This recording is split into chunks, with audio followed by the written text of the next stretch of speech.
Welcome to Anderson Ranch. I'm Liz Farrell. I'm the Artistic Director of Painting, Drawing, and Printmaking, our Artists in Residence program, and our Critical Dialogue program, which you're here to see today. So welcome to our Critical Dialogue program, Censorship, the Cultural Impact of Silencing Artists, with panelists Amy Adler, Betsy Schneider, and Shahzia Sikandor. I'd like to give special thanks to Trustee Michelle Griffith and to Pam Joseph and Robert Brinker for their generous support of the program. And for our, thank you.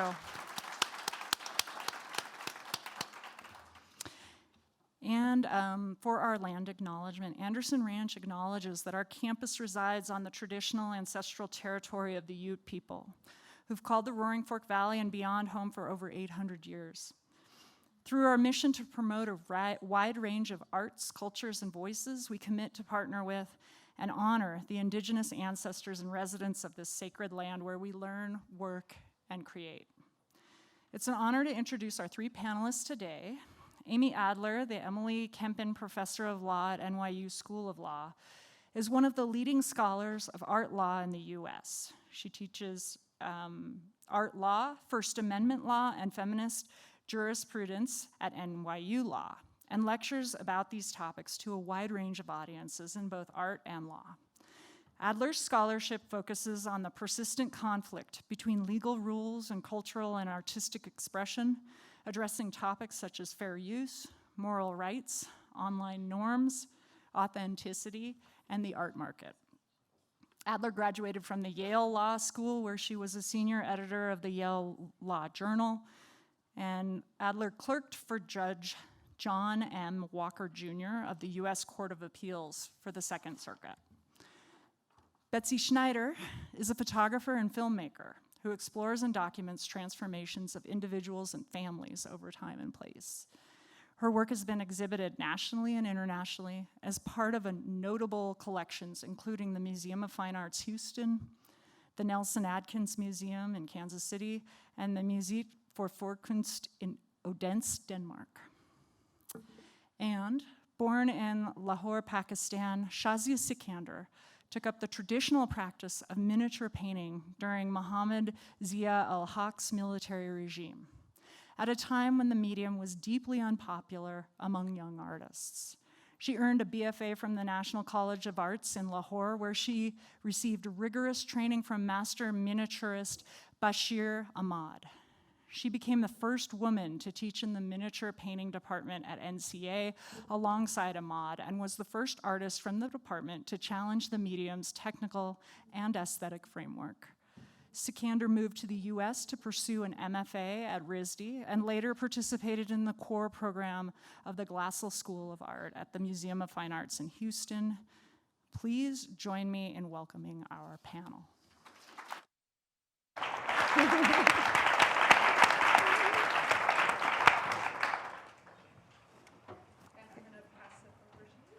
Okay.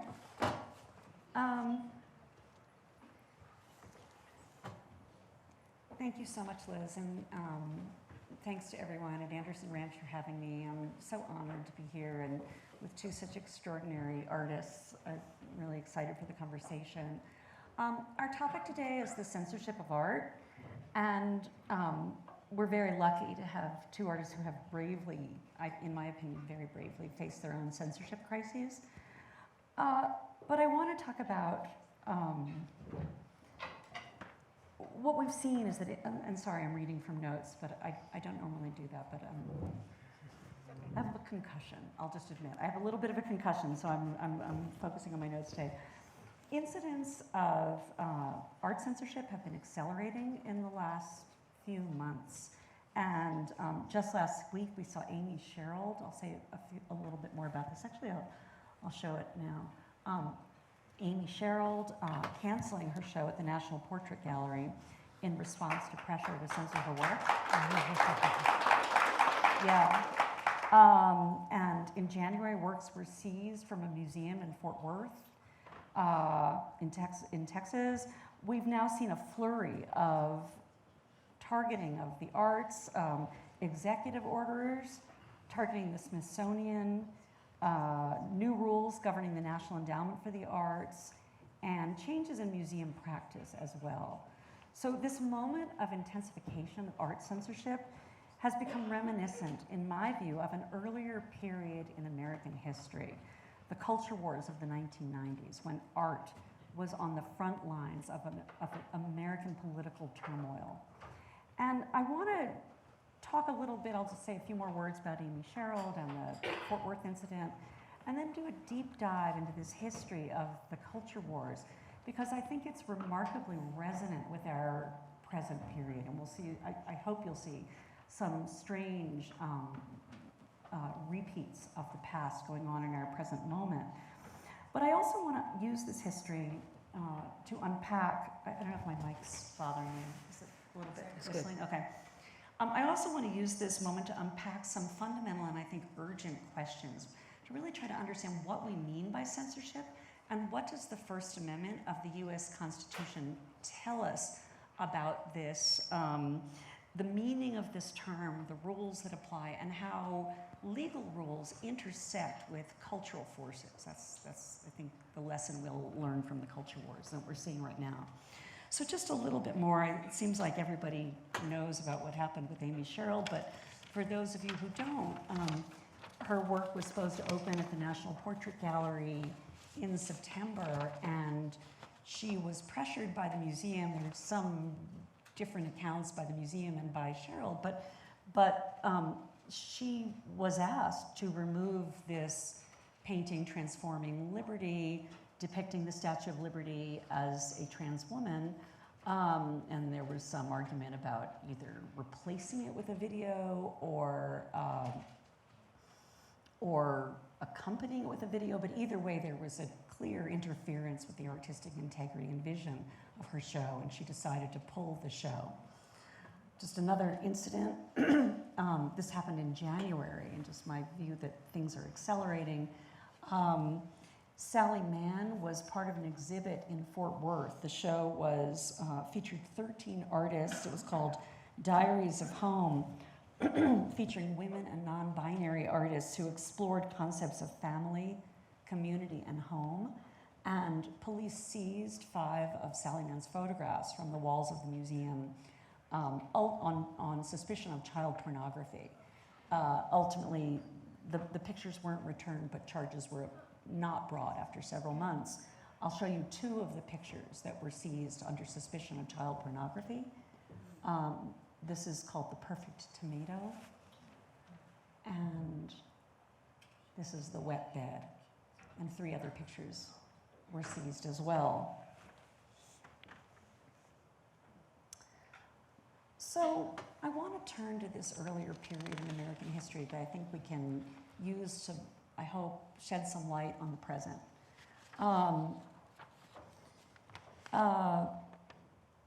Like our present moment, the 1990s culture wars were driven by a coalescence of political controversy, congressional legislation, executive orders, attacks on funding of the arts, outright criminal prosecution, self-censorship, and even physical attacks on work. And they all worked hand in hand to put art on the front lines of the culture war. I'm going to just kind of walk us through chronologically some of what the key features. But before I do, I wanted to get the text of the United States Constitution up. The First Amendment of the Constitution that's relevant here, Congress shall make no law abridging the freedom of speech or of the press. It applies against any government action by Congress or by the states. Now, that's the 14th Amendment made this applicable to states as well. But you can see it doesn't exhaust the terms of the debate because lots of private acts of censorship are also occurring. Nonetheless, I want to show the interaction with this sort of official First Amendment problems that we'll see with private acts of censorship, and again, sort of cultural forces and cultural prejudice. And what I'd like to think about it as multiple and intertwining forms of censorship. And if we look at the culture wars, we're going to see incidents where different kinds of censorship occurred. The culture wars were launched with this photograph by Andre Serrano, Piss Christ. and this was 1989, and Congress discovered that, Senator Jesse Helms, actually, of Congress, discovered that this photograph had received funding indirectly from the National Endowment for the Arts. And this is a photograph, for those of you who don't know, that Serrano took. For what it's worth, Serrano's a practicing Catholic, but it was a photograph of a crucifix submerged in the artist's own urine. And really quite glorious, if you know, and if you ever see it, it's glorious and big, but was understood to be blasphemous. This is a senator ripped up copies of this photograph on the floor of the Senate. This so-called piece of art is a deplorable, despicable display of vulgarity. And I think you can see some echoes in our own time of this language about so-called art experts are defaming us and using our money. This conflict between, I think, what was posited as mainstream American values and the kind of perverse elite art world, you know, the cultural elite. And that's a theme that I think continues to this day. In addition to being targeted by Congress, the work has been vandalized a number of times. I know of two, I think there might have been a third, and that's Andre Serrano posing in front of the work after it was damaged. In one instance, the glass on it.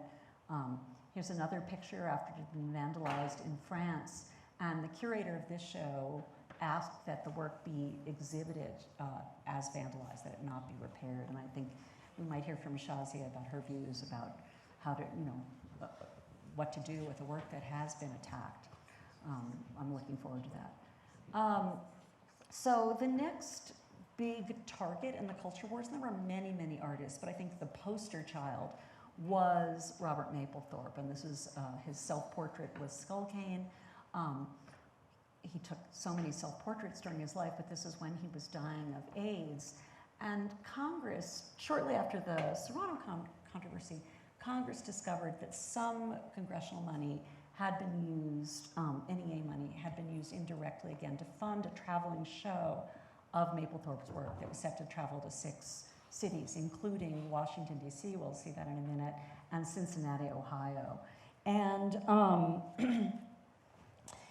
it was the first censorship prosecution against an art museum in the history of this country.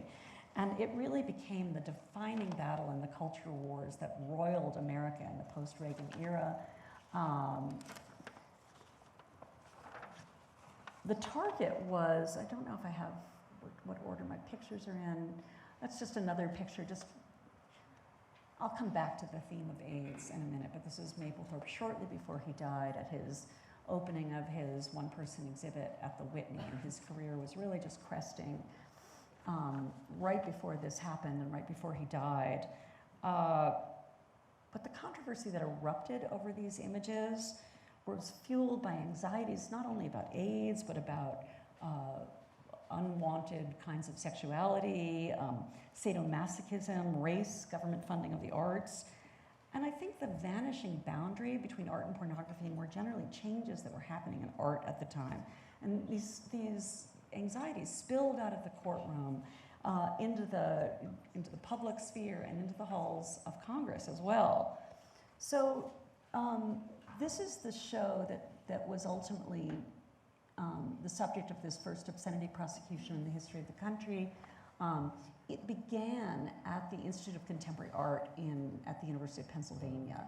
And the prosecution was when it wended its way to Cincinnati. And I'm assuming everyone knows Mapplethorpe's work, but just so that we're clear, his mature work consists of basically 3 different subjects: nudes, flowers, and this is from a set of work called the Y portfolio, and portraits. A subset of his nudes, the X portfolio, was the target for Congress and the obscenity prosecution. I'm going to show a couple of those works from the X portfolio. These are pictures taken.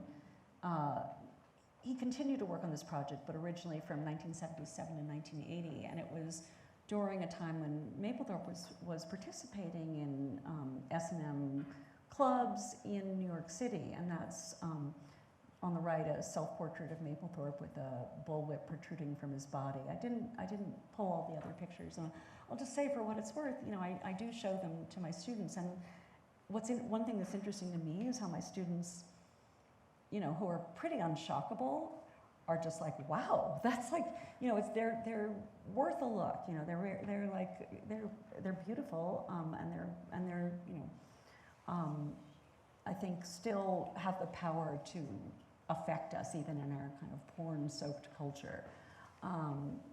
Strong work. The show was on its way to Washington, as I've mentioned, and after it originated at the Institute of Contemporary Art, and kind of reminiscent of what's happening with the self-censorship at the Smithsonian right now, although not on behalf of the artist was no longer alive. The director of the Corcoran Gallery of Art, a now defunct institution, decided to cancel the show, fearing congressional retribution. And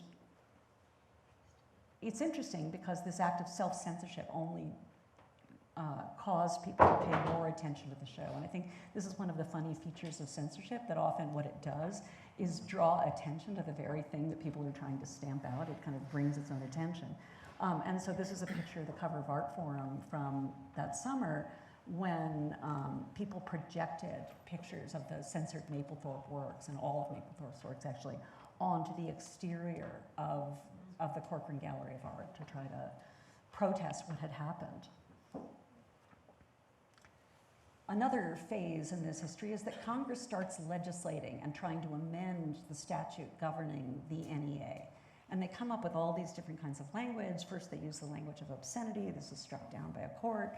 They finally come up with this sort of gobbledygook about diverse beliefs and values and decency that was ultimately upheld for fairly technical reasons. And much later, in 1988, it finally made its way to the Supreme Court, a challenge brought by another artist who'd been targeted during this period, Karen Finley.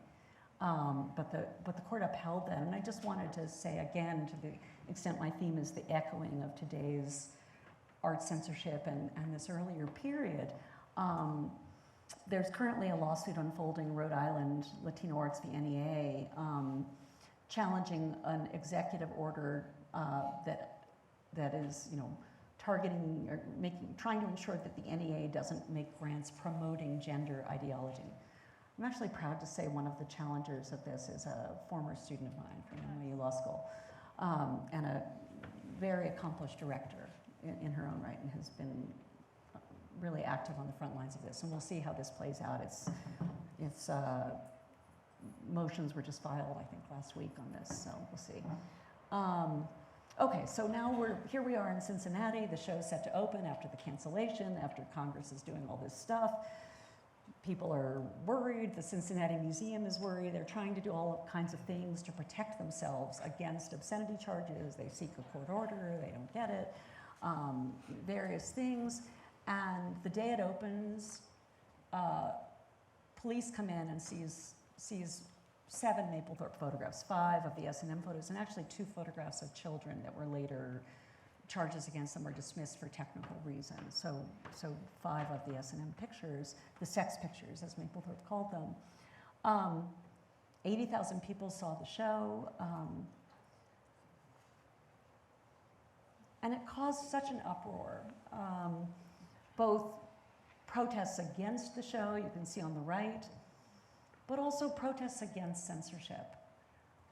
People marching in the streets about this.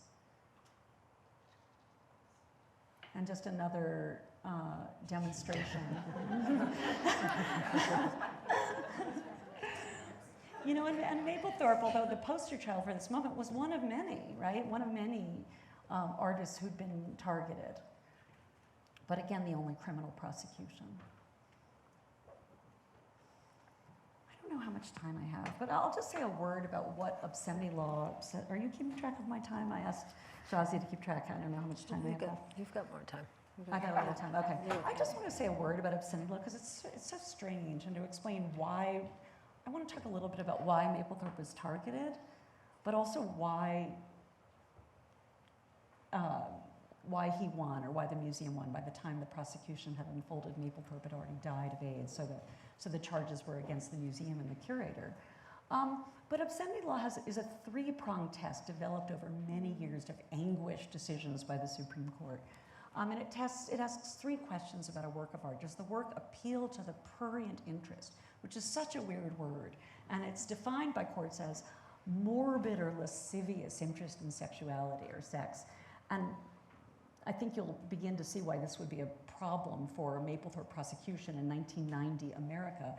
The Supreme Court had at one point let stand a decision contrasting morbid or lascivious interest in sex, which is forbidden, with literally, this is the language, old-fashioned healthy interest in sex. So, you know, you can imagine, like, here comes Mapplethorpe with gay S&M in 1990 in America. This would be the opposite, I think, for a lot of people, of old-fashioned healthy interest in sex. So Mapplethorpe's gonna lose on this first prong of the test. The next question is the work patently offensive according to contemporary community standards? The answer is, hell yes, it is. You know, again, just that 1990 standard where what Mapplethorpe was doing was so contrary to what people were used to. But the last prong of the test asks, does the work lack serious artistic value? And this was designed to say that no matter how filthy or otherwise filthy a work was, for want of a better term, if it possessed this artistic quality, then it should be protected. And built into the test is this idea that there is a profound difference between, for one, you know, to use a colloquial term, pornography and art. And, you know, this developed over many years and with works of literature and a really shameful history of censorship in this country at an earlier era where Ulysses had been banned and then freed. And I think judges were trying to find a way to capture culturally important items from low pornography. So that's the test that was used in this trial. And this is, again, just to show you the salience of this in culture at the time, the front page of the New York Times. I don't know if any, and that's Dennis Berry, the curator at the time, a picture of him after he had been acquitted. So Mapplethorpe won under this test. And I guess, you know, one thing if I have time to unpack is to ask this question, why was Mapplethorpe's work so vulnerable to prosecution? And in some ways it sort of seems so obvious, like why wasn't it, you know, at that moment? But I want to try to really dig a little deeper in trying to understand what was going on. And already you can see kind of themes of queerness or transgressive sexuality. That's a self-portrait of Mapplethorpe, and it just made me think again about the transforming justice picture of Amy Sherald. Not just gay sex, but S&M sex. And I want to say, you know, again, just try to, I know there are a lot of students here, like it's hard to imagine how, because the world has changed so much, but in 1990, gay sex was still illegal. The Supreme Court had upheld laws banning sodomy, and sodomy across the board, but the focus was on homosexual sodomy. That's the case called Bowers v. Hardwick. So it just how this kind of sexuality was so outlawed, literally. But I think also Mapplethorpe's this is what he was saying about the sex pictures. I can make pornography art. That's a slap in the face to the very idea of obscenity law. This idea that, you know, there's a difference. There's serious art and there's pornography, and this is this sort of interesting transgressive moment, I think, in art that really makes him such an interesting artist for us, that he's challenging that boundary that had been etched in stone. I wanted to say a word about race. There, you know, we can talk a lot, if one could talk a lot about Mapplethorpe's depictions of black men, which was a frequent subject of his work in something called the Z Portfolio. But the interracial quality of the work was something that caught attention. And like Jesse Helms, again, one of the senators who led the charge against Mapplethorpe, I think I just have a quote from him. He denounced a picture that did not exist other than in Helms's imagination. He was fantasizing, you know, the senator hating this art was like kind of fantasizing a picture. He said that Mapplethorpe had taken a picture of 2 males of different races having sex on a marble-top table, and this was evidence of the artist's depravity. So there was, I think, a racial undercurrent as well in why people attacked this work. But I do want to say a word about AIDS, because Mapplethorpe had died of AIDS, and the terror of AIDS sort of coincided with homophobia at the time to make this work so threatening and so untouchable. I can't read my own notes. Just again, to give you a sense of the time, this is an ACT UP march. So again, and a lot of AIDS activists were also anti-art censorship activists, and they were using art in lots of ways to protest limits on funding for AIDS. So this is the summer of 1989, again, that same summer that Congress is beginning to legislate against Mapplethorpe. And just these marches, and an AIDS quarantine parade, just this fear of even touching gay people was prevalent in the culture, in some sectors of the culture. The idea that people with AIDS should be quarantined. One commentator suggested they be mandatorily tattooed. Police would do that rubber glove. Oh, sorry, I need to go backward. Oh no, how do I go backward? I see, sorry about that. I'm gonna get back to Amy Sherald in a minute. That's a picture of an AIDS protest on the bottom left, where police are using rubber gloves to arrest protesters. That's why there's a rubber glove here.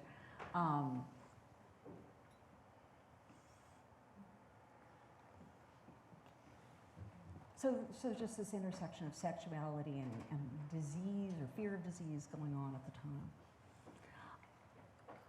Because we're talking about that Amy Sherald piece at the National Portrait Gallery, I did want to say that a theme of AIDS led to a previous censorship incident at the National Portrait Gallery. This is in 2010. The artist David Wojnarowicz had a video that was removed. Religious groups objected to it because there were ants crawling on a crucifix as part of the video.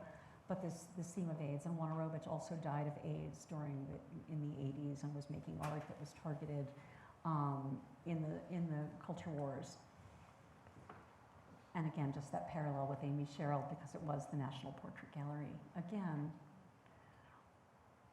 I wanted to say a last word. Why did Mapplethorpe win? All these forces that made Mapplethorpe seem such an easy target. And if you're a prosecutor in Cincinnati, a conservative city, you're like, oh my God, I'm going to win this case if I bring a censorship prosecution. Why did he win? And people were I think there was a kind of prejudice against the Cincinnati jurors, that they were going to be from like a small town America and wouldn't understand the art. But I think built into Mapplethorpe's art, and this goes back to his I can make pornography art, was an incredible classicism that you can see in pictures like this. I mean, it's just like, it looks like Greek sculpture. It's like, calls attention to kind of the perfect composition, and the lighting is so good, and it's just so ordered, and for want of a better term, it looks very arty. Here's another picture. He's calling attention to what it's good photography. It looks it looks in many ways old-fashioned. I think there's that contrast between at the time particularly radical sexuality and the old-fashioned aesthetic of the work. And I think art critics were really talking about that and talking to the jury. They kept saying, and people don't understand it, because talking about some pictures that are just like, that's what you're looking at in the picture? They're like, look at the horizon line, and it recalls classical Renaissance art and stuff. And they're like, what? But the jury got it. They really got it, and they were able to see it in a way that I think other artists at the time who were making work that was incorporating pornography, like Karen Finley, and even Jeff Koons, by the way, who was making stuff with his then wife Cicciolina, didn't look like classical art. Karen Finley she wasn't even making art objects. She was doing performances and screaming and smearing her body with yams, and sort of not working within traditional art lines. I don't know if I'm gonna talk about this. I don't know how I'm doing on time. Well, maybe I'll say, I keep going backwards, sorry. I don't know if I was going to say a word about this. I guess I just wanted to say, why do we censor art? Let's put aside the 90s or our present moment and just think, why do people attack art? This primitive, long-standing, ancient impulse to attack art. And something I've been working on in my scholarship for some time is to connect these attacks on art to the history of iconoclasm And I think, this is just a Poussin painting. It's a little hard to see in this light, but it's people dancing around the golden calf, and it comes from that passage in the Bible where the prohibition on graven images is handed down, and this elevation of text over images in the Bible. And I think there's a long-standing, attacks on art so often have to do with a long-standing fear of the power of images, the power to entrance us, to make us dance, and people are sort of lapsing into decadent sexuality in this picture, to kind of worship the image itself. And I guess I'd just like to end by saying that these attacks, although reprehensible, are, in my view, testament to the danger, but also the real power, the power of art. So I'll just end there and turn it over to you guys. Thank you. Great.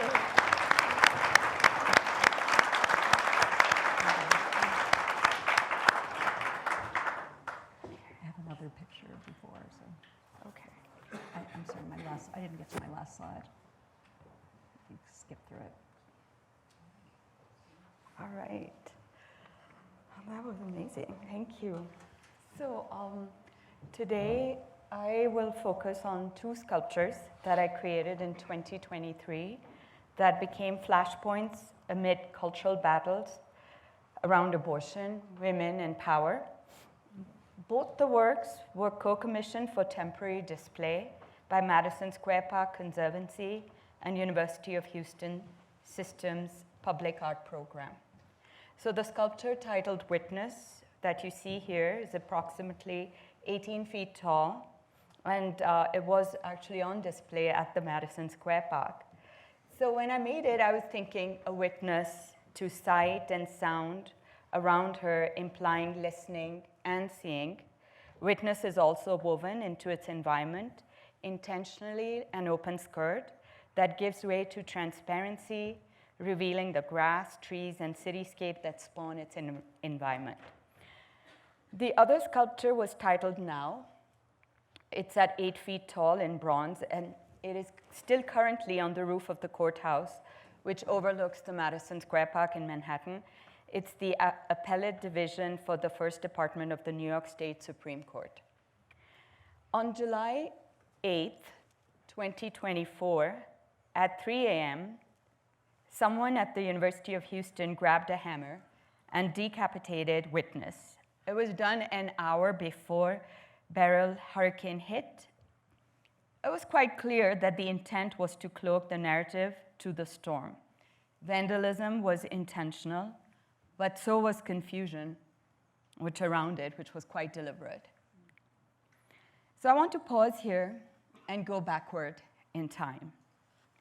My artistic process starts with reading and research, and I often tell stories that center women, often digging into the archives of American museums to study the truncated Asian historical sculptures, paintings, up close, object by object, to understand their provenance and material knowledge. But much of this art was often also dismembered and sold for profit during European occupation, removed from Asia and placed in Western institutions.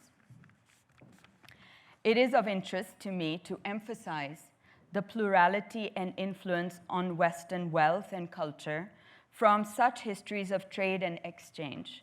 Also to understand that ancient world that we understand and are always putting in silos was not isolated. Trade, migration was at its foundation.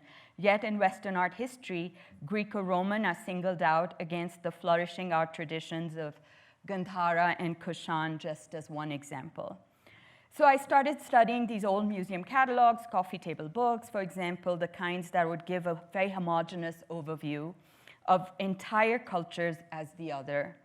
Indian books on Indian art or Islamic art. So to find inventive, ironic insight into the colonial histories of dispersing, rupturing, archiving, cataloging, institutionalizing art and artifacts of native cultures, I was like, what do I do with that? So I started dissecting these such luxurious books, and like the row on the top, there'd be categories of these shadowless photographs, representations of jewelry, objects, swords, vessels, cannon, amulets, masks, as these little characters that I would see them as these little monsters that I wanted them to animate, and so they could step outside of the confines of those pages and come into their own power. And as they emerged, they started to take on a guise of a feminine form. So I was using the lens of femininity as a way to offer this discourse. And it was exciting for me as well. So you can see some of my drawings that would emerge that became very androgynous and often monstrous. But at the same time, I was always interested in feminist poets. So, I'm reading Angela Carter or Adrienne Rich or Sarah Ahmed or Bell Hooks or Salma Sharif recently and Claudia Rankine. So it goes on and on. But I just wanted to express that there is the root of that sculpture is connected to the forms that were emerging decades ago.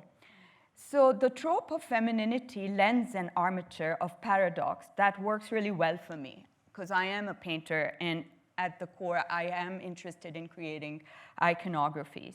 But you will see that throughout literature, the notion of the female has been in conversation with erasure, the visible-invisible divide, or feminine as the abject, the fecund, the immense, the vulnerable, intimacy, selfhood, valor, resistance, like femininity's intersections with race and war. And they're often the marker of the fear that lurks when all these boundaries start to dissolve. So interestingly, the sculpture was also connected to a painting I created. So the mural on the other side is in that particular courthouse. But I also made a large-scale mural, which was in 2000 and 2001 being commissioned for Skaddenop's law firm. And then 9/11 happened, and I was asked to remove the sword.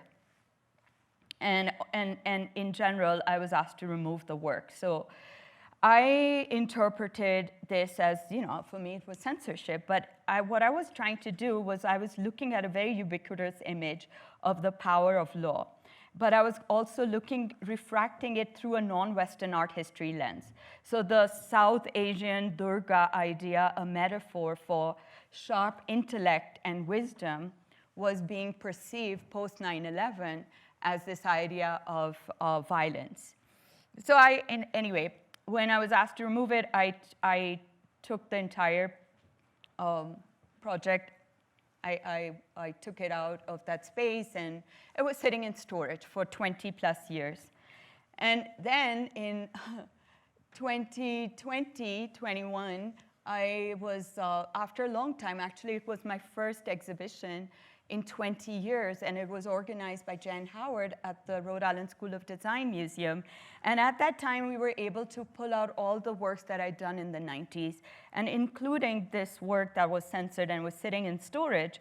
But themes around female agency started to resurrect with renewed interest in the younger generation.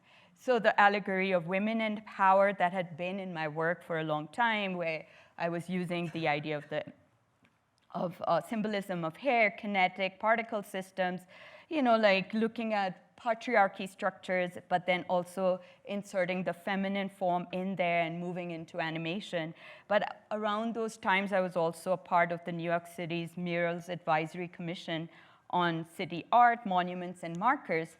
So I was engaging, I had insight into engaging with public monuments, their complex, intricate histories, traditions of memorialization, and historical reckoning. And I remember doing research of this courthouse long before the opportunity came to do something for the Madison Square Park. So I got interested in how a painting could become a sculpture, or where does the power lie in an image? Is the power in a sculpture, in an image, or in a text? And how are beliefs tied to reproduction of cultural knowledge?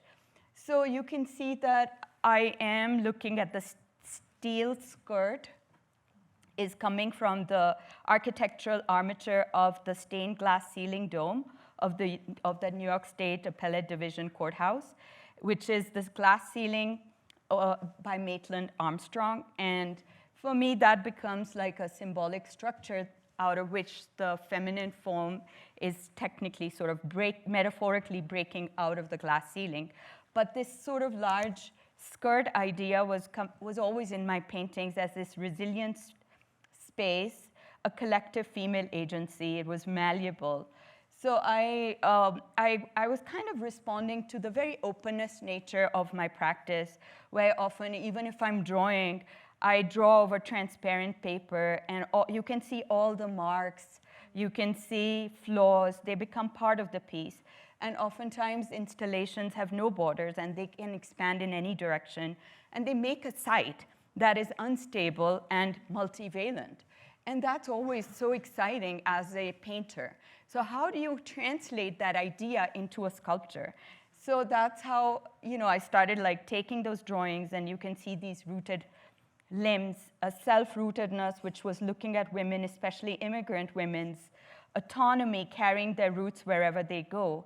It is not necessarily a reference to nature, where you need a host. So it was women connected to each other through memory, stories, collective consciousness. Then another reference was this painting that I'd done around that time of censorship in 2001, where there was a context always of war on terror. If you recall, the initial human rights justification for the invasion of Afghanistan war in 2001 was to, quote unquote, save Muslim women. So my piece was really about a counter to that narrative, to sort of think about how to speak back to such paternalistic discourses through other traditions which are joyous and sensuous, full of confidence. So you can see I was taking elements from there towards the court, towards the sculpture, and the decorative collar was a lace jabot, a nod to the feminization of the Black judicial robe, popularized by Justice Ruth Bader Ginsburg and first introduced by Sandra Day O'Connor, the first woman to serve on the Supreme Court. So while I'm creating the sculpture in bronze, I was also making these lace collars in pulp and lace. So there's a relationship to the drawn always.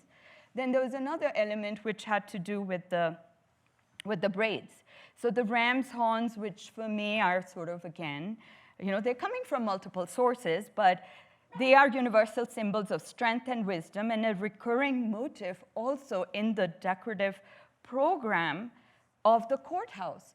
So if you see here, the bench chairs on which the justices sit, they have these elaborate ram's horns, and even in the frieze of the facade of the courthouse are such characteristics. But I was looking at all of these. Sorry, it's just going forward too fast. Figuring out how to go back. OK, right here. But I wanted to point out also that there's a syncretic history. These decorative elements are not just happening in one culture. If you look back, you will see that the syncretic visual histories of Africa and Asia, where I may be looking at the Nigerian crest mask, but also the snail shell hair curls on Buddha's head. So there's always this idea of things that happen in multiple zones. And even if I'm looking back at images I've created, so the painting Uprooted Order, there's a relationship here. You can see that it uses the platform of the lotus. But the lotus, a symbol of humility, awakening, clarity, is also, for me, symbolic power is that its roots are beneath the muddy water. And they echo the rhizome, which is basically things that grow and are interconnected and entangled. And they are constantly, they are not fixed, and they are not just rooting into the earth. They are interconnected and constantly becoming. So this idea of the lotus was also echoing elements that were in the courthouse. But now this sculpture, it started to gain political weight as it rose on its own plinth. Why borrow the plinth that was present on the courthouse? Because many of those plinths were for male representation. So, you know, here again, for me, her rising from her own plinth was quite important. Both these sculptures were also part of a larger multimedia project, which was titled Hava.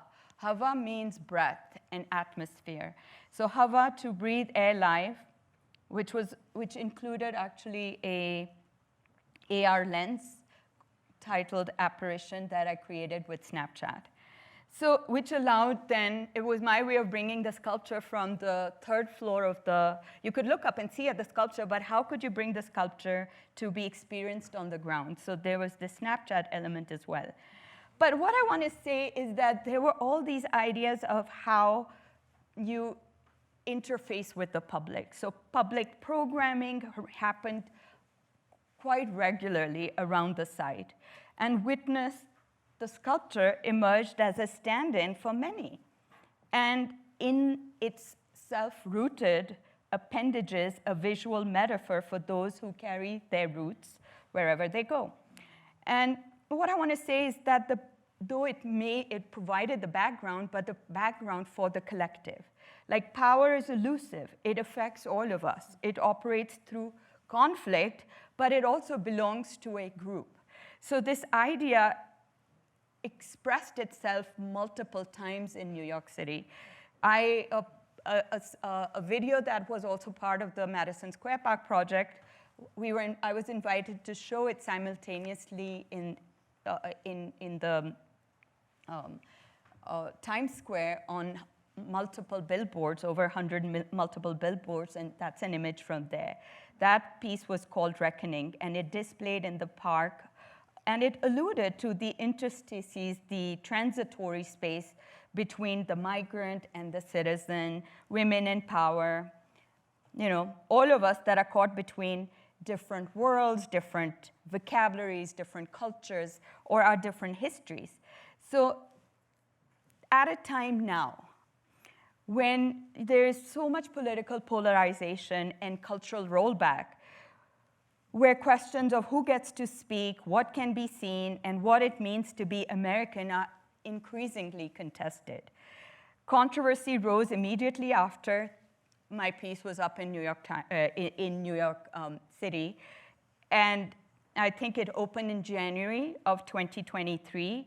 And Fox News labeled the sculpture demonic, calling it a satanic golden Medusa, abortion statue. Days later, New York Times conservative columnist Ross Douthat also wrote a piece, and you know, I just want to say something here because he said, "I'm writing as a Christian. My religion explicitly warns against magic, summoning spirits and the like, much like people playing with experimentation on the frontiers of consciousness. Sikandor has devised a religious icon that lacks a settled religious meaning that deliberately opens to infusions from the viewer that summons spiritual energy in a non-specific way." Anyway, there was so all of this happened within weeks, or like within the month of installing.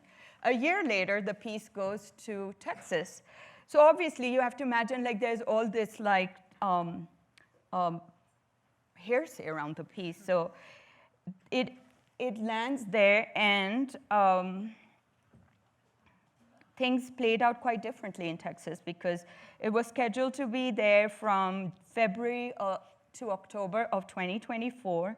But a few days before its opening, Texas Right to Life announced a campus-wide protest asserting that the work enlists imagery that honors abortion and memorializes the late Supreme Court Justice Ruth Bader Ginsburg. So as a self-described pro-life organization, this group had been credited with the undoing of Roe v. Wade. So like U of H cancels my talk. It never posted the planned signage about the work. It's essentially silencing the art and the artists. But they were co-commissioners of the project. So anyway, this happens. So on July 8th, but you can see the type of protest that's on view. So, you know, the other thing was that in the dead of night, when the hurricane is approaching, the sculpture is beheaded. So multiple narratives start to emerge, including one that the hurricane, an act of God, was responsible to the beheading. And the university's campus security, like weeks later, shares like this very grainy footage that I'm going to show of a person climbing and basically beheading the sculpture. And I knew in that moment when I was told 24 hours later. By that time, it was already on social media. And I was looking at it there, and I was like not understanding what was going on. And it was basically, my instinct was that it was going to be hijacked by the narrative that, oh, the storm did it. And that wasn't intentional. So the first thing was like, how do I put that story out first? Otherwise, I will always be defending as the artist that, no, actually, someone else did it. So that's also really interesting in the way what types of narratives emerge in the act of vandalizing itself. So I wrote an op-ed that I wanted to keep the sculpture as is. Its violence was now part of its history, and it was a witness also to the fissures in the country. So I also wrote that instead of censoring or destroying art, let's embrace its ability to challenge our perspectives, to see beyond binaries, and to engage with the complexities of identity and power and history, and also autonomy and free expression, and the right for women to be heard and seen. But yes, I wanted the sculpture to be as is, but they put a blue tarp on it and then refused to remove it.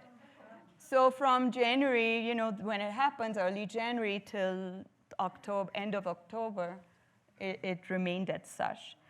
So there is this... Out here just praising God, a Hurricane Beryl on the 7th of July really took off the head of this satanic statue. This is Astaroth. It's a symbol of the Church of Satan. It was commissioned by the University of Houston right after Roe v. Wade fell, because it's all about child sacrifice.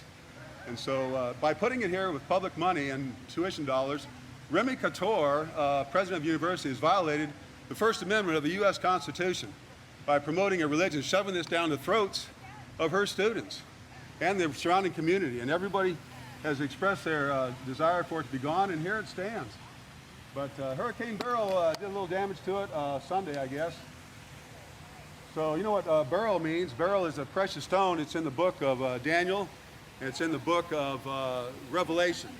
And beryl, it's a precious stone. And in those books of the Bible, it talks about when the Lord comes, his appearance is as of beryl. So that's just a little, so that's in the book of Daniel and the book of Revelation. But anyway, I'm not a prophet. I don't know what's what. I've been writing to President Couture since before this went up, long before, and we warned her there was a First Amendment Constitution violation. To no avail. And she shoved it, the student body government is against it.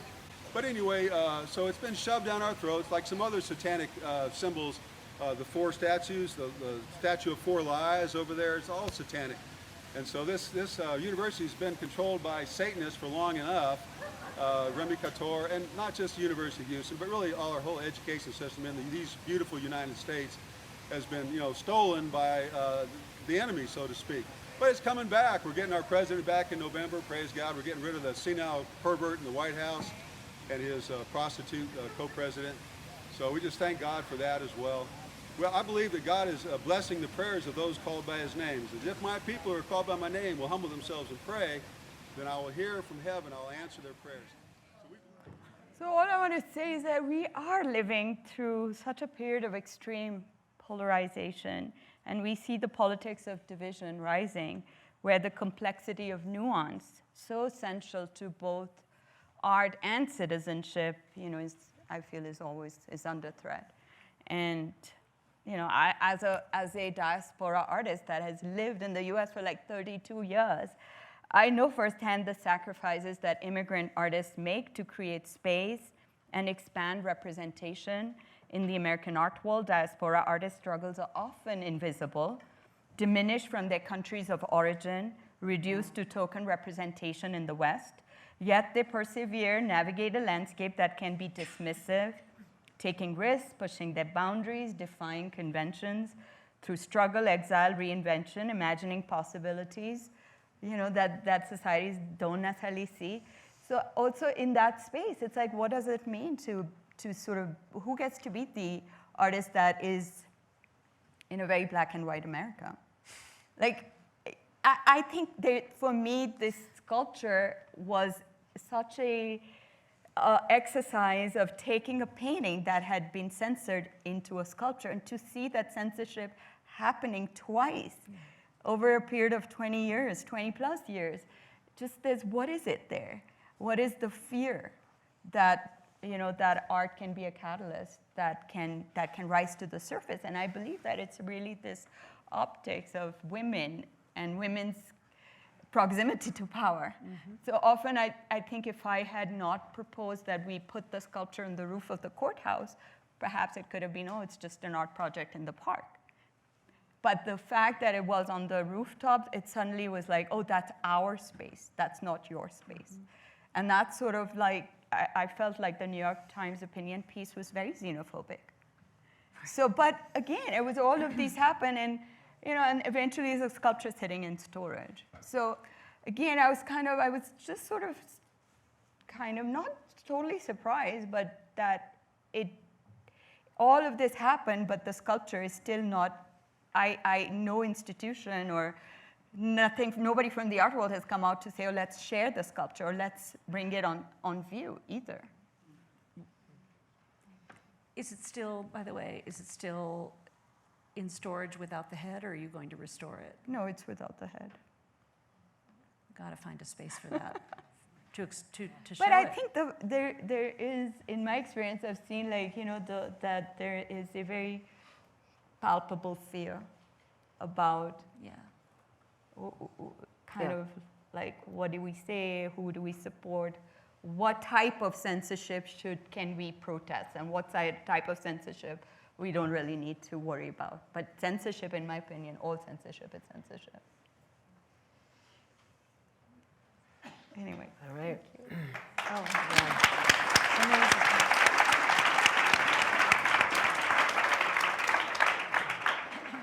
All right.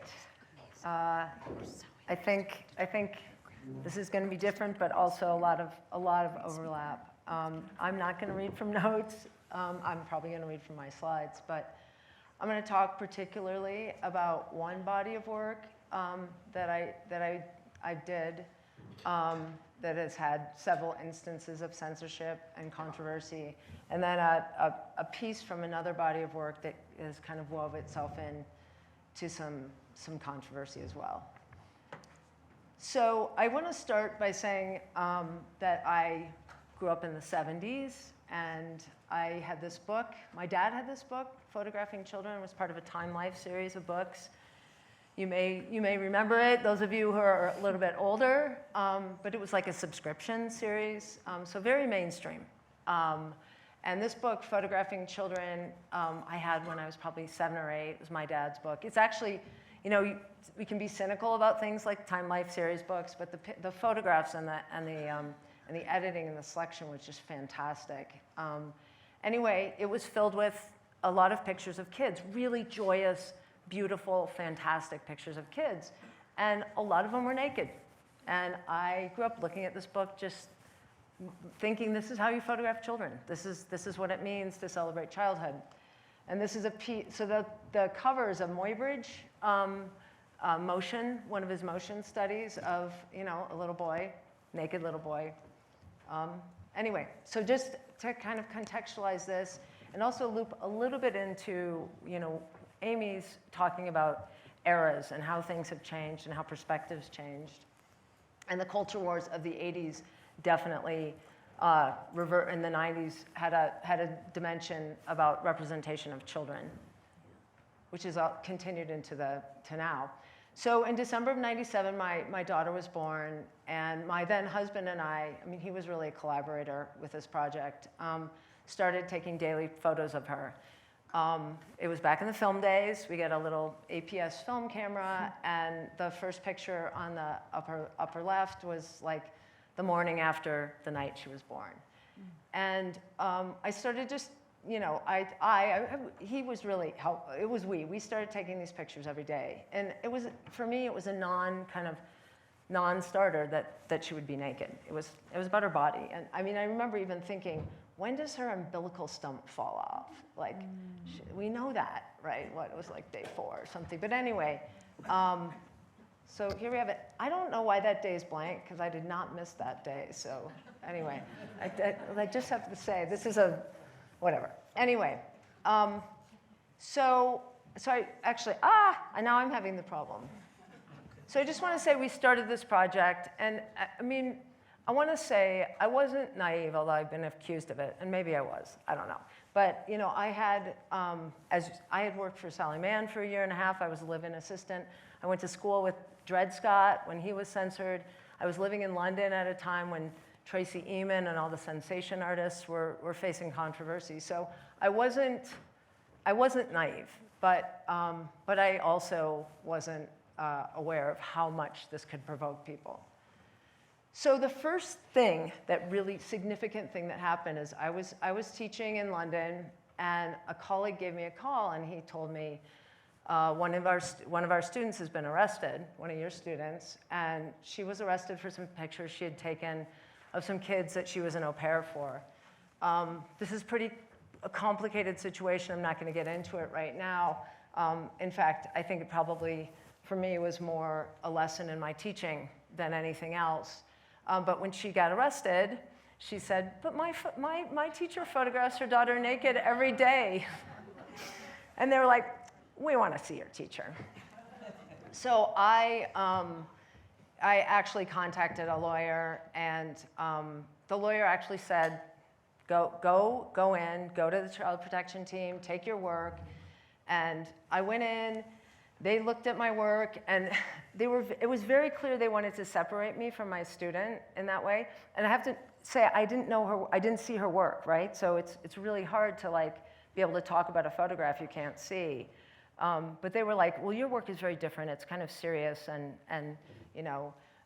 They eventually dropped the charges against her. I mean, they let me go, and they dropped the charges against her. But again, that's a whole another conversation that I think has its own complexities there. So that was the first thing that happened.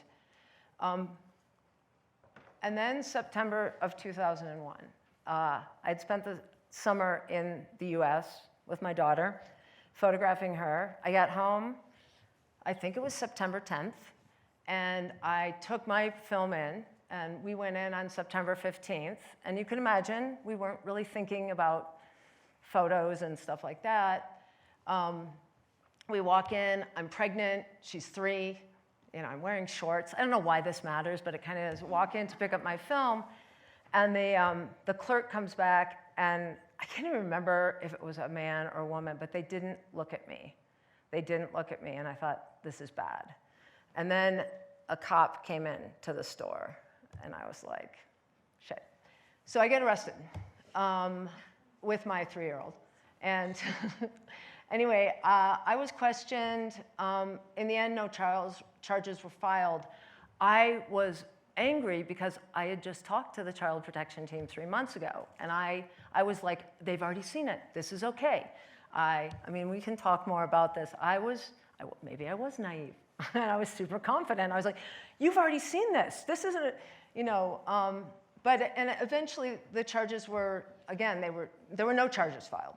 And I was released. And then, as my family had planned, we moved to Norway the next Monday.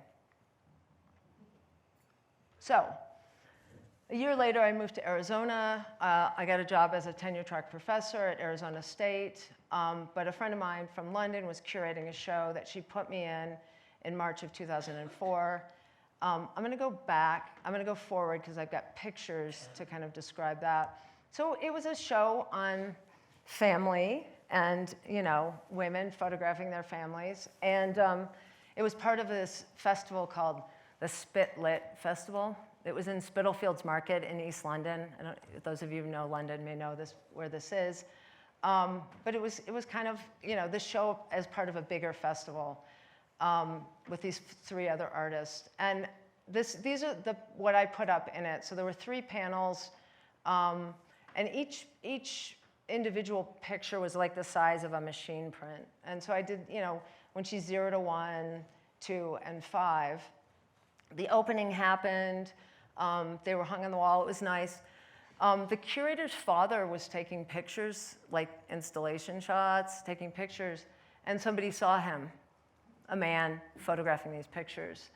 And I do think one of the things that's really interesting is this was 2004, and there was a lot of anxiety about the internet, probably a lot of it very, very well placed, but a lot of, people didn't know what was going to happen to things. And this idea of a man taking a picture of a naked child triggered people.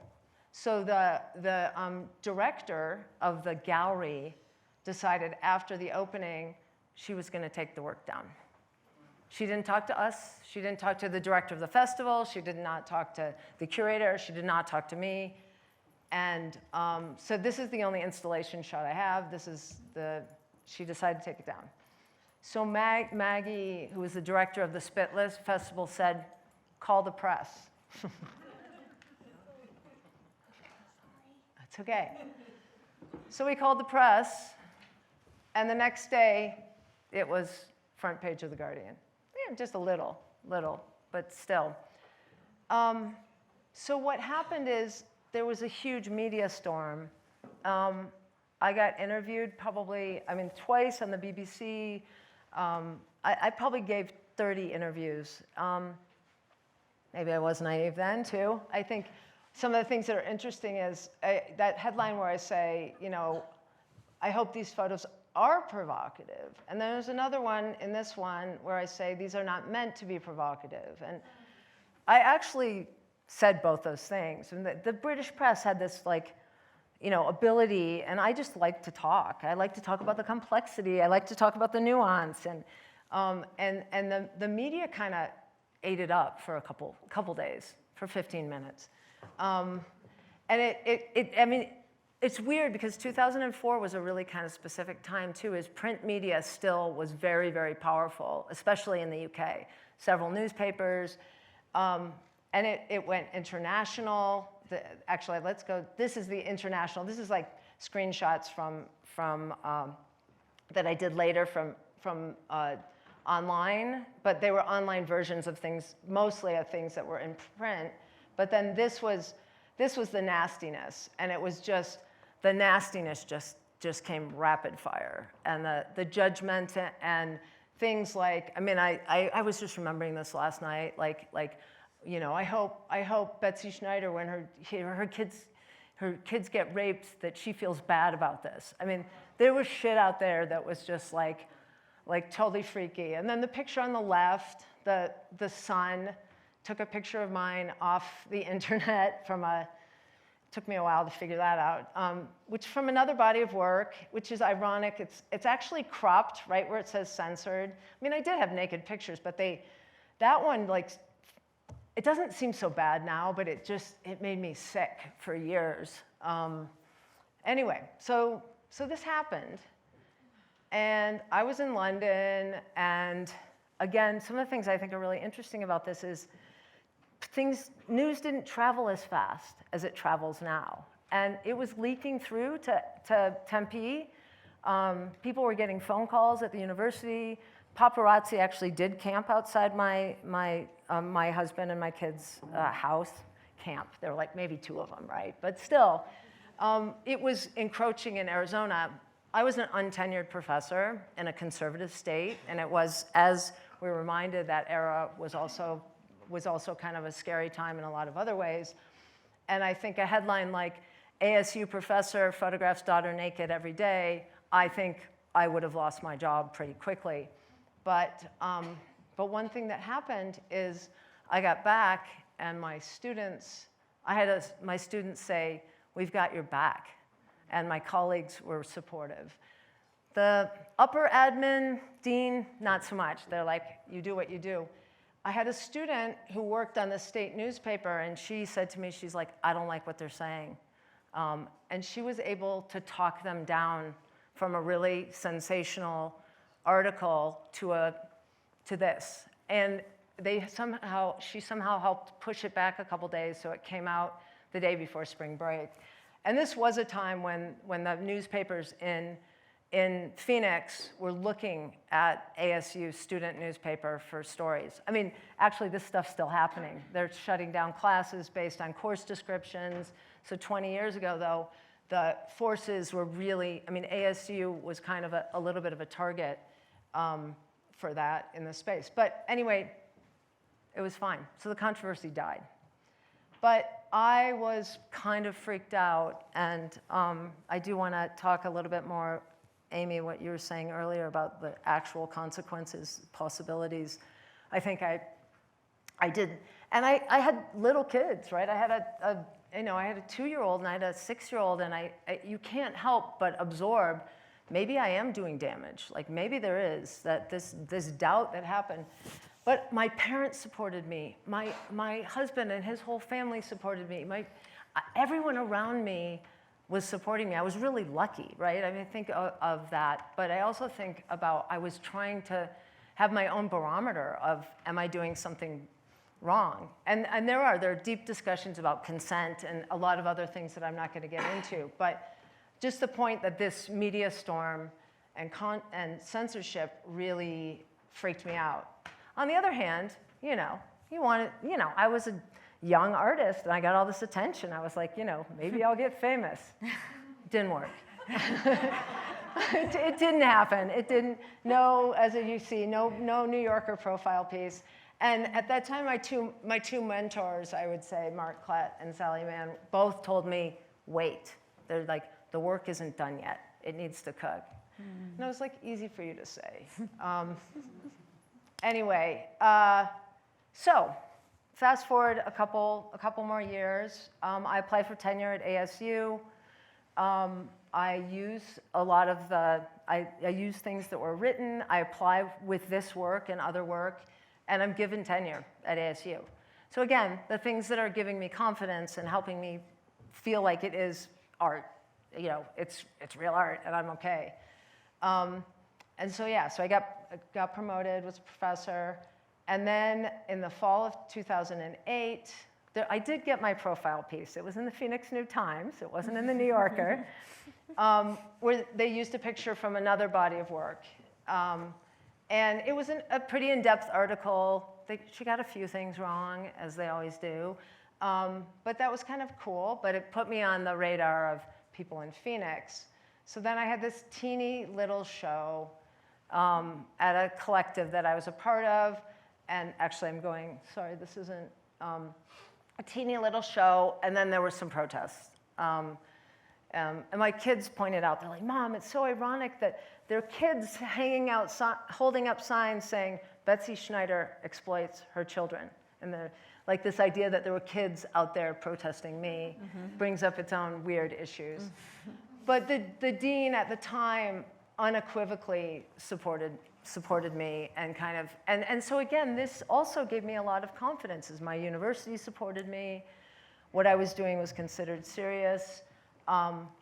So, I'm weaving this, this narrative where there's support and where I'm like, okay, it's okay what I'm doing.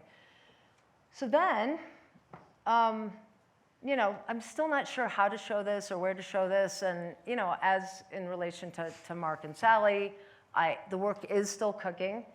I remembered this recently, and last week or a couple weeks ago when I was putting this together, and I reached out to Cole Robertson, who was a curator at the Columbia College in Chicago, and I hadn't realized this happened, as he had a piece that was included in a show, which included Barbara DeGenevieve. I don't know if you guys know Barbara DeGenevieve, which is kind of interesting. I think she was a little jealous that I was the one who got the controversy. Anyway, they had to build a special room. Cole just told me last week, like everyone involved almost got fired. I knew that the catalog had been pulled, but it caused a lot of trouble that I wasn't even aware of. So in June of 2009, we stopped taking the pictures. Frank and I separated. If you want to hear more about my personal journey, you can come to my lecture tomorrow night. But this was when the project ended. And so it ended, we got separated. It was kind of it wasn't traumatic, but there was a lot of emotion attached to it. And that will become relevant in terms of the going forward with the work. But in 2012, I was included in a group show curated by Allison Ferris, and it included, I think Catherine Opie was in the show, David Hilliard was in the show, Ryan McGinley. It was a giant show called The Kids Are All Right, which in some ways I'm not even sure that my work actually really fit, because it was very much about family structures actually, which is kind of interesting. But I think the title was a little bit prescient in some ways. Anyway, so what happened is I had this piece, and I'm going to go forward to just show you this is what the piece looked like. So it was January, January the 1st, 1998 through January 2009, put together on panels. And the people started complaining at the show. Actually, I can just go there. Complaining, including a Catholic priest, and the Kohler Museum decided, instead of fighting it, which the legal counsel told them they could fight it, and they would probably win, but it was going to cost a lot of money. And that pushed my buttons, I can tell you. And just an ironic thing, too, and what happened is I was actually working on a project photographing 13-year-olds, and I was supposed to go there as a visiting artist, a guest artist for a couple weeks. They didn't cancel my gig. They were like, we still want you to come photograph 13-year-old kids, but this Catholic priest says you're a child abuser, so we're going to take your work down. So I actually said, it's a bummer that but I was just like, there's too much hypocrisy here to you're saying this. But I mean, we know it's complicated, these museums, right? What are they going to do? So, and it was also like this era, Obama was up for his second election. And again, back to this idea of the political climate really informing. It was Wisconsin, which I think was probably purpley at that point, but definitely shifting conservative. So they felt like this wasn't a battle they wanted to fight. But what happened, what was pretty great, is the next two venues that it was scheduled to go to, the Weatherspoon in North Carolina and the Addison in Andover, Massachusetts, they were very conscious, the curator, Allison, and the people working at the museum, so they wanted to keep the work in the show. And it was able to go to the next couple venues. North Carolina, I was like, oh, North Carolina. But they had a educational dimension, they had a place where people could write comments, and they included a quote from Madeline about the work and about her. And so at this point, she's like 13 or 14. No, she's 15. Mm-hmm. And it was very much about her, this being everyday, an everyday part of her life. I think this is another thing. There's a lot of dimensions that we can talk about in terms of, she was like, sometimes when I read this quote, I'm like, well, I don't know if that's a good thing. Like, I just thought everybody did it. But anyway, it helped kind of open up the work in a way, it opened up dialogue. And so it was able to be at those two venues without any real problems. All right, so I'm going to go back. So what happened then is I didn't show the work. It's sitting where your work was during that time, right?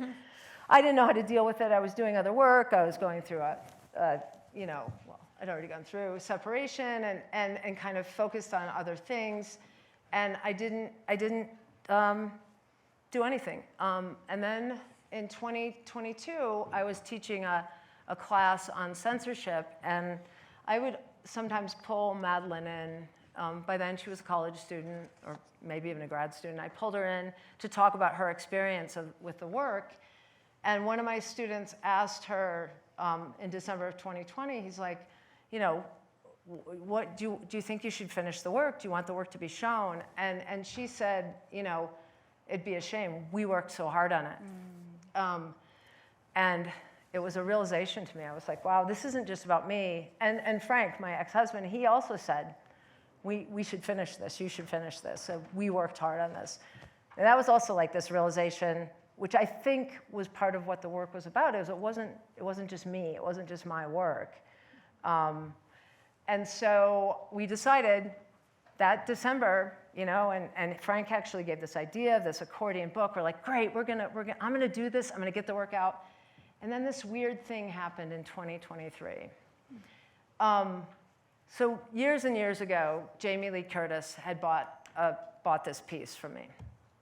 And she was about to be nominated for an Academy Award, and she posted a short video, which I don't have. I want to tell the story, but I have not collected all the ephemera from it. She posted a video of the furniture that included my picture in the background. So it was just a little video. And I just started getting texts from people. Like someone wrote, Betsy, or they wrote, Madeline. They tagged my daughter on Instagram, said, there's help if you need it. Like I started getting really weird messages. My students wrote me, they're like, there's stuff going on. And so what had happened is she posted it, some influencer found that picture, right wing, and said, this feels bad. Of all the art she could have, why would she have this picture? And then it went to the Jeffrey Epstein, Joe Biden cabal. I mean, the crazy shit that was going on. You wouldn't believe. My son's like, it's an alien in a suitcase with the, I mean, just insane things, TikTok videos. But of course, they went to my website and pulled down every stupid thing they could find. And I was being criticized. I was getting hate messages. And then meanwhile, the story with Jamie Lee Curtis is she took it down right away, and people kept asking her to say something. They're like, where is it? Why do you have this picture? And again, right, this is internet time, so this is probably about a 3-day period. And she finally put back a quote that was actually, I have to say, a little disappointingly like, oh, an artist gave it to me. I actually put the check here that she paid me with, and my wife's like, that's really defensive and kind of petty, Betsy. So now I'm telling you it anyway, but I was like, but she bought it from me.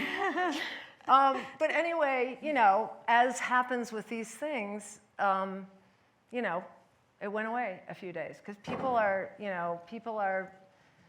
really, I mean, powerful behind the computer. But I mean, my wife was genuinely scared. Like, and my sister was like, your address is on your CV, on your website. You need to take that down. And there was a moment of like, you know, people are crazy. Who knows what people will do? But I think in the end, you know, people are much more brave and threatening. But it was a kind of period of a lot of hate. And then I said, eventually it goes away. And she did win the Academy Award for that. So that, after I decided to finish the project, I mean, literally a month later, I was like, crap. I mean, can I show this work anywhere? But a really lovely thing happened is I got asked to be a visiting artist here in March of 2024, and I finished the project. I finished it, and it was, I mean, just a plug for the ranch here. It was just 2 wonderful weeks. And Esther and Matthew, neither of whom are here anymore, helped me with this, and I resolved it. And really excited and proud of it. And I'm just going to quickly show you. I don't want the sound. I think there is sound. But this is a video to just go through the book. Can we do I have to do this? No. Oh, my secret ending. Oh, is it not? Did it not get transferred as a video? Okay. Anyway, so that, anyway, so it's a book. Let's see, I'll go back to this one. So the way it works is like each spread is a year, and you can look through it. It does all these things I wanted it to do about time and change, and it takes it away a little bit from the sensationalization, but also contextualizes itself. And I think it goes back to again, what Mark Klett and Sally Mann told me, 20 years ago, that things needed time to cook. So this is where I am now, but it's finished. I'd love to show it. I'd love to make a limited edition of the book, but I don't know where it would go. I feel like in some ways we're in a very similar place. I don't know about putting this out into the world, and especially in the current climate, I feel like it's not safe. Yeah, I guess that's that. So that's my story to add to the conversation.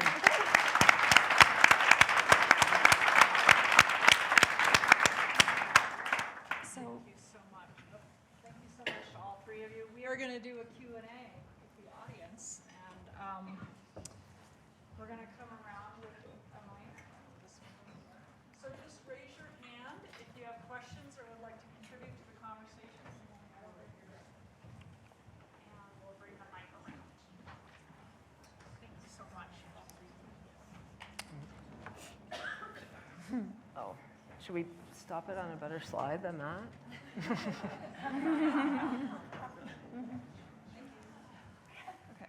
My question is for Ms. Sikandor, and it's kind of a two-part question.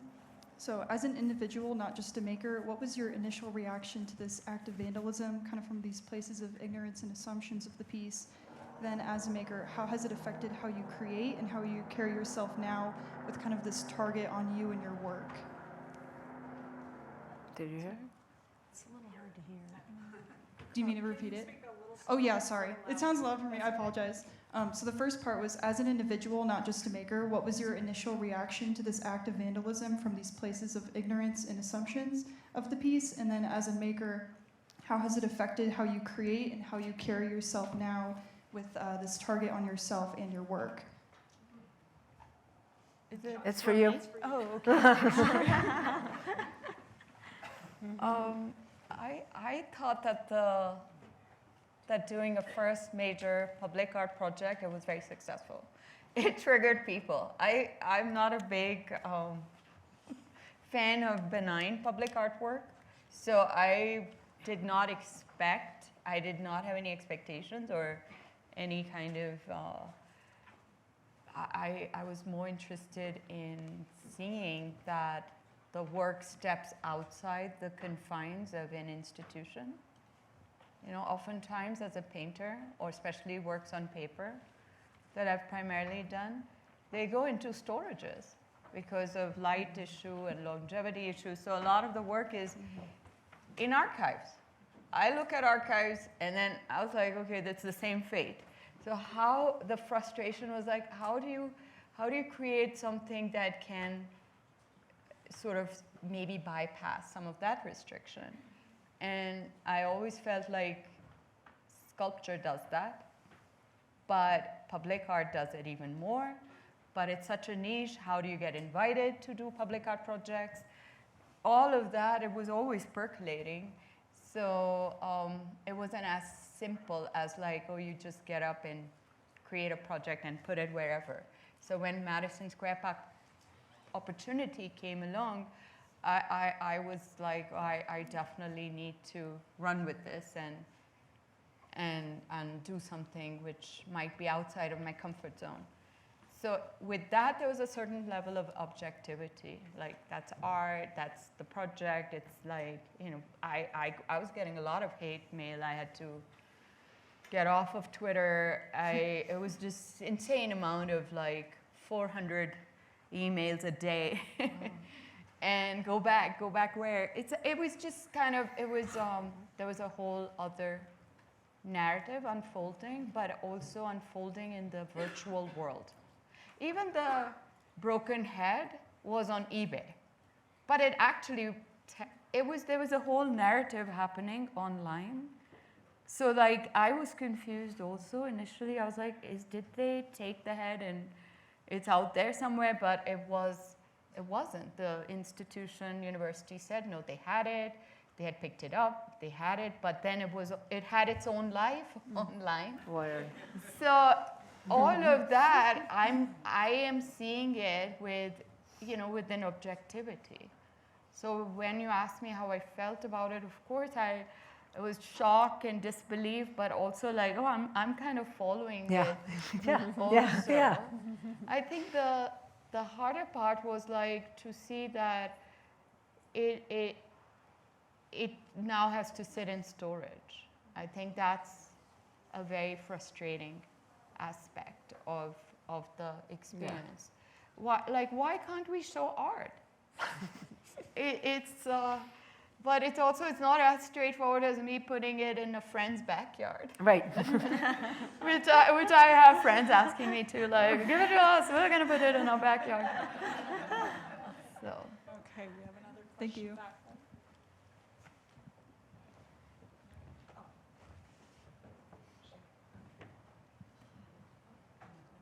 Just talking to it. Hi. So my question is for Amy. So Amy, did she have recourse against the University of Houston or anyone, for like a standard of care? I mean, it wasn't her fault that it got attacked, and then they covered it with a tarp. Is that really? It seems to me it violates the First Amendment. Why not just leave it headless, which is a statement, which she acknowledged? I have to say, I was thinking to myself, we need to talk about bringing a lawsuit. And in particular, I was thinking actually a moral rights lawsuit. I don't know if you waived your moral rights under the contract or you have what your contract said, but there's another, it's actually an area of great interest for me, which is this idea that artists have something called moral rights, including the right of integrity of a work of art to prevent modification or destruction of their work.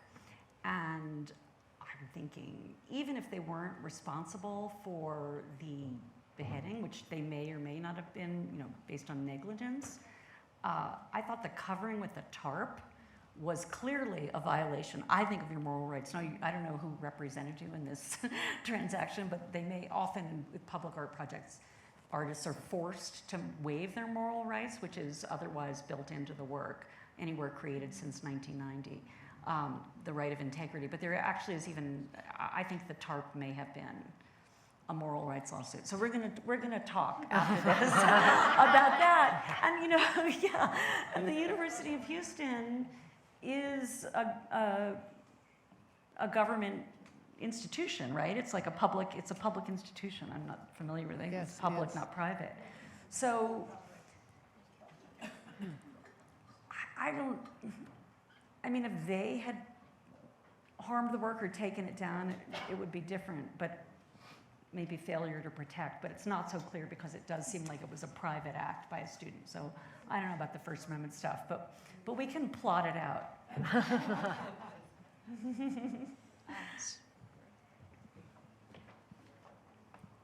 You mentioned about the Supreme Court and the Mapplethorpe case. I just am curious about your thoughts on the current Supreme Court, and if any of these cases, perhaps this case, would get to the current Supreme Court in this current climate, what your thoughts might be on some of the outcomes now. If you have any inklings that it might be very different, even for the third case. Your third description about what is art. Right. I mean, it's a very dispiriting moment to be thinking about constitutional law. It really is a dispiriting moment because the court seems to have gone quite adrift from basic principles. And so, for most of my life, have had a faith in law rising at the highest level, and judges really rising above politics. And by the way, judges do it every day. And I don't, there are so many spectacular members of the judiciary, the federal judiciary doing that, but I'm afraid the Supreme Court, it's harder and harder to defend a lot of what they've done. I was thinking, as Betsy was talking about her work, and in particular, as well as with Sally Mann's work, whether, how child pornography law would apply if a lawsuit were ever brought, if a criminal prosecution were ever brought against you for your work, or Sally Mann for her work. And I actually think even before this Supreme Court took hold, it's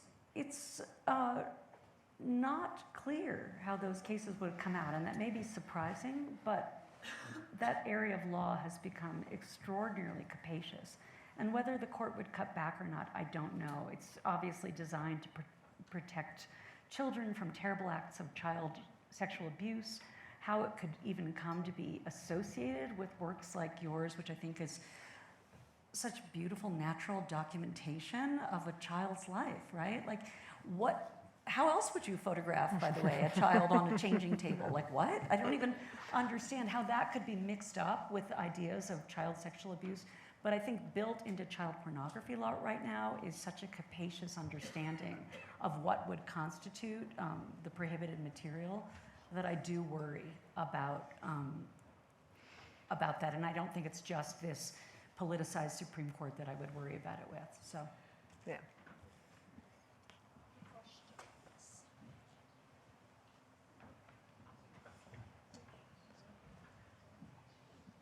You never thought you'd miss Scalia, did you? what? You never thought you'd miss Scalia. Right. Yeah. Hi, I'm an artist working on establishing the business side of my career, and I'm looking to create a model contract to help protect myself moving forward in cases like this. Might you have any recommendations for resources to build various model contracts?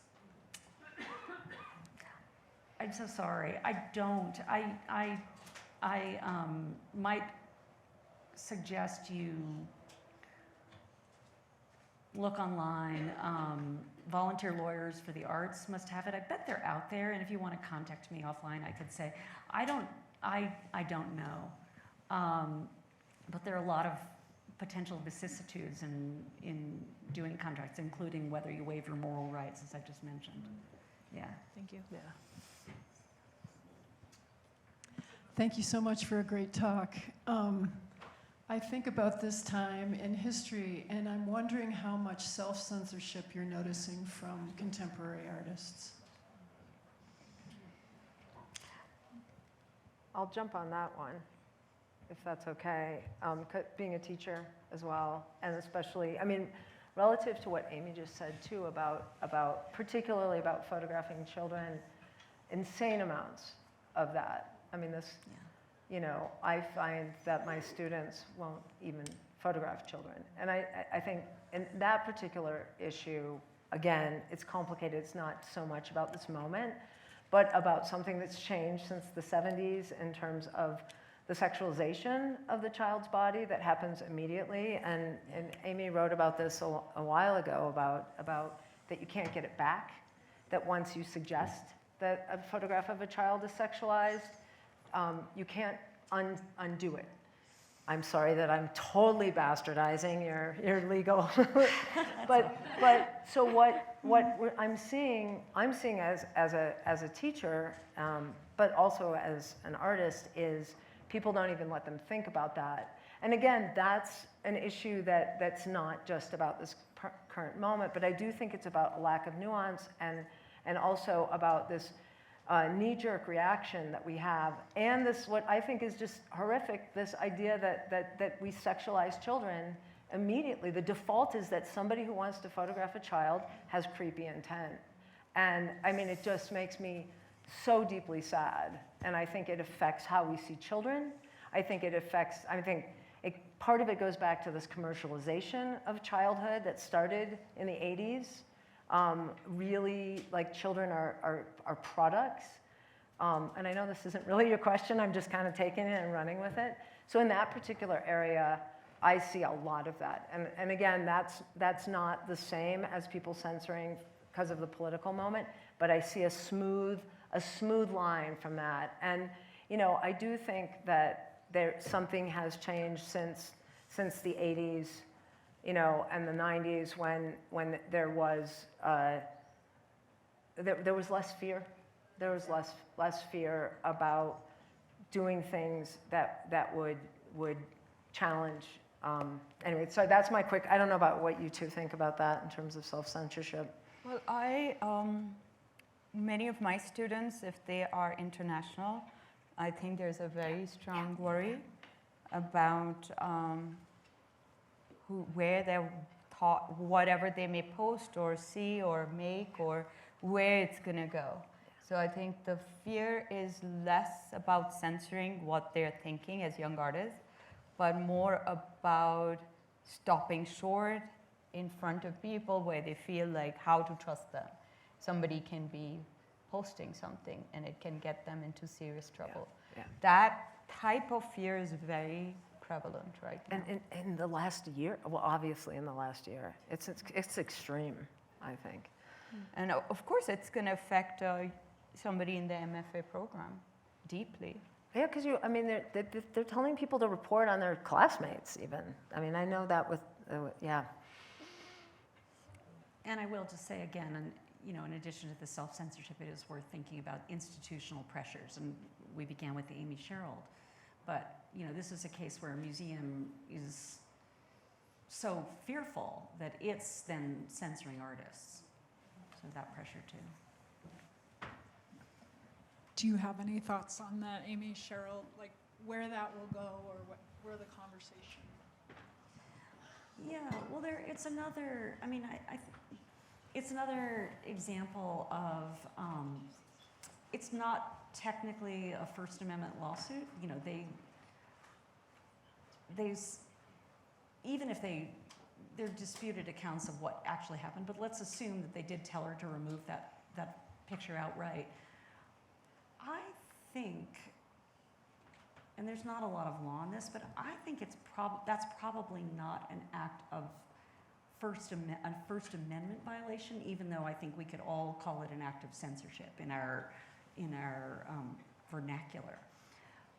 But I'll just say that there's sort of an interesting case from an earlier era in which the idea of curatorial placement was challenged as whether that would be censorship. And I suppose we could think about how we might want to create room for curatorial decision making in putting up pictures and not, you know, or moving them around, or what to show them against, that a sphere of freedom there that perhaps we would want to defend, even though in this case I think it was reprehensible, assuming they did tell her to take the picture down. But it's not a First Amendment violation because it never got to that. Her decision to self-censor, which I think was an act of courage and integrity, kept it from going to an absolute showdown. We have one last question up front. Mine's not working.